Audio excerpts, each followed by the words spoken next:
vanilla like the first two games were, but instead a horror attraction based on the old rumors about Freddy's, which has been closed for years.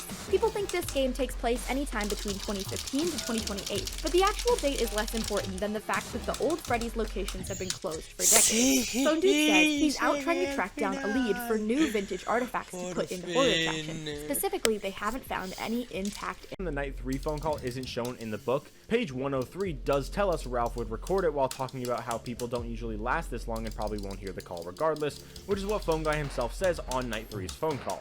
The Night 4 phone call is a bit more interesting though. We all know that Phone Guy dies on Night 4 of FNAF 1, but there's 5 nights in this book, or rather 6 if you choose to do overtime. So I was expecting that the canon ending of the book would just happen on Night 4, and Nights 5 and 6 wouldn't be canon. Night 6 still isn't canon, but instead of making Night 5 non-canon, Ralph simply does not leave a message on his Night 4. Our Night 4 phone call is just recorded on Ralph's Night 5, which Ralph acknowledges himself. Number 32. Speaking of Phone Guy's final moments, I would like to fully admit that I was in fact wrong. I made a YouTube short a while ago talking about who I think killed Phone Guy, saying I think it has to either be Chica or Golden Freddy. The banging on the door seems to be Foxy, meaning the left door is closed, ruling out both Foxy and Bonnie since they only come from the left. Freddy's music is playing, which only happens when he's in the kitchen or when the power runs out, which obviously can't be the case since the door is closed.